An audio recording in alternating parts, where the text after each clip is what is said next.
어깨가 무거우십니까? 이제는 의원회관으로 출근을 어제부터 하신 네네, 거죠? 어제부터 의원회관으로 출근하고 지지자들이 있고요. 케이크도 만들어 오고 뭐 꽃다발도 만들어 오고 하셨더라고요. 예, 그 당 지지자 분들이 네. 꽃다발이 그냥 꽃이 아니고 비누로 만든 꽃이에요. 파란색, 비누꽃. 파란색 장미. 저희 당 색깔인 파란 장미고 비누로 만든 꽃이고 이게 그분들 얘기를 들어보니까 이게 비용을 줄이기 위해서 직접 만드셨더라고요. 꽃을. 와. 꽃바구니를 직접 만드셨어요. 직접. 그다음에 그 케이크 같은 경우도 네. 쇠빙선 모양으로 그것도 직접 만드셨죠. 조국 대표가 딱 이렇게 서 있던데요. 직접 만드셨더라고요. 아, 대단하시다. 정성도. 전문가들 아니에요? 아, 그러니까요. 너무 감사하게 맞이했고요.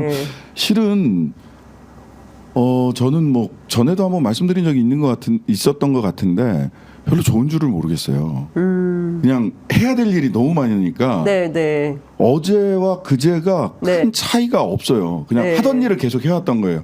최혜병 특검, 언론장악, 노동 어떻게 해야 되지? 하던 일을 당선 이후부터 소위 당선이 확정된 이후부터 지금까지 하던 일을 계속 했던 것이라 어떤 분은 잠이 안 온다고 하더라고요.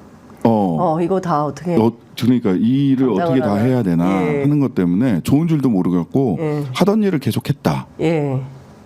그런 날이었습니다. 아유, 그렇군요. 하여간 지금 사실은 공식 개원식은 언제 열릴지는 모르죠. 그렇죠.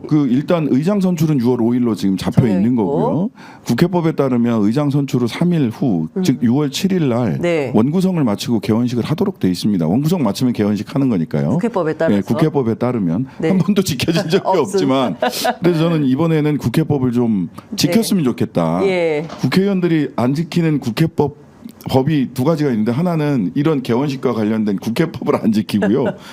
그 다음에 또 하나는 선거법을 잘 안 지켜요. 선거법 중에서 선거운동 뭐 이런 걸 잘 안 지킨다는 게 아니라 원래 1년 전에 선거구가 다 지역구 획정이 되도록 되어 있는데 한 번도 지켜본 적이 없다. 국회 출입한 이후에 한 번도 본 적이 없다. 그러니까 이런 것들은 조금 우리도 좀 지켜갔으면 좋겠어요. 진짜 부족해요. 국회의원들이. 아니면 아예 진짜 현실적으로 개원을 협상 기간 되자마자 어려울 테니 보름간 해라라든지. 아니 근데 별로 그럴 필요는 없어 보이는 게 왜냐하면 당선 확정일로부터 4월 10일로부터 5월 말일까지 사실은 두 달 가까운 기간이 있기 때문에 그동안에 빠르게 당들이 협상을 하고 충분한 기일이 있는 겁니다. 그러니까요. 특히나 비교섭단체인 조국혁신당 같은 경우는 기다려야 돼요. 그냥 교섭단체들 간의 협상이 이루어지길 기다려야 돼요. 기다려야 된다는 겁니다. 야, 지금 석 달은 너무 길다. 너무 기다림이 길어지면 안 된다. 법대로 처리해야 된다. 민주당 안에서도 그런 목소리가 나오는 것 같습니다. 사실 오늘 모든 언론들이 똑같이 쓰고 있는데 22대 국회에 전운이 감돌고 있다 얘기합니다. 말씀하신 맥락하고 이제 맞닿아 있다고 생각을 하는데요. 21대 국회에서 재의결 가결되었으면 좋았을 텐데 결국 부결된 최혜병 특검법. 지난주 말씀하신 대로 야 7당, 야 7당이 함께 연대해서 1호 법안으로 통과시키자. 대통령이 또 거부권 행사할까요? 하겠죠? 할 겁니다. 그러니까 대통령이 굉장히 쫄았어요. 제가 보기에는 특히 어제 어퍼컷 세레머니 하는 거 보고 국민의힘 의원들 연찬회 갔잖아요. 천안에 연찬회 갔었죠. 천안에 연찬회 갔잖아요. 근데 저는 너무 국민들이 보기에 얼마나 정말 화가 나실까. 지금 국민들이 최혜병 특검 이 거부권 행사하고 그다음에 재의결 국민의힘 똘똘 뭉쳐갖고 21대 의원들 똘똘 뭉쳐서 재의결 저지했잖아요. 어제 구호가 똘똘 뭉치자. 그거예요. 이거예요. 그다음에 대통령이 한 말 중에 굉장히 의미 있는 말이 뭐냐면 그냥 쓱 지나가는 것처럼 본인은 얘기했지만 자기가 쫄았다라는 거를 얘기를 한 게 뭐냐면 지난 일은 다 잊고 똘똘 뭉치자. 한 몸이 되어서 나라를 지키고 국가 미래를 위해서 뼈가 빠지게 뛰겠습니다. 지난 총선부터 지금까지 있었던 일을 따박따박 따지면 똘똘 예. 뭉칠 수가 없거든.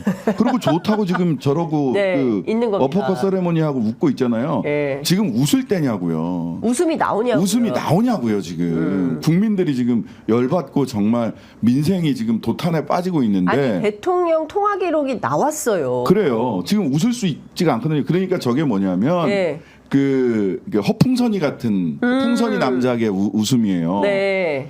지난 일은 모두 잊고 똘똘 뭉치자잖아요. 지난 일을 어떻게 잊어요? 지난 일은 어떻게 있습니까? 네. 지금 이 얘기를 국민들에게 한 게 아니라 의원들에게 했잖아요. 네. 의원들도 지난 일을 따박따박 따지면 자기 중심으로 똘똘 뭉치지 못한다는 걸 알고 있는 거예요. 그렇죠. 예, 직감적으로 본능적으로 네. 저 사람이 죄송합니다. 예. 저분이 따박따박 따져서 예. 이게 힘들겠구나라고 하는 게 아니라 권력과 힘에 대한 본능적인 동물적인 감각이 있는 사람입니다. 저는 그렇게 평가해요. 네. 그 감각만큼은 인정해줘야 돼요. 네. 예, 탁월하다. 동물적 감각으로 이거 따박따박 따지기 시작하면 지난 일을 하나하나 따지기 시작하면 큰일 났는데 예. 라고 생각을 하는 거죠. 그러니까 지금 보면 윤석열과 한동훈 두 분이 한 사람은 저렇게 지난 일은 모두 잊고 하는 거죠. 그다음에 원래 국민의힘 연찬회는 술이 금지돼 있었습니다. 맞아요. 예. 그래서 다 끝난 다음에 권성동 의원이 기자들이랑 가서 술 먹은 사진 오마이인가 맞아요. 나왔던 거 네, 단독 보도 그것도 됐었죠. 굉장히 문제가 됐었어요. 맞아요. 근데 예외로 대통령이랑 같이 어제 술 먹었잖아요. 네. 왜 기자들 그거 왜 안 쓰십니까? 대통령이 뭐라고 얘기했냐면요. 원래 여기 맥주도 놓지 않아야 한다고 했는데 제가 오늘 욕 좀 먹겠습니다. 그냥 그리고 술을 먹고 싶었겠지. 테이블마다 다 다니면서 맥주를 들어서 나라를 지키자 이런 건배사를 했어요. 그게 쫄아서 하는 짓입니다. 쫄았어요? 쫄았어요.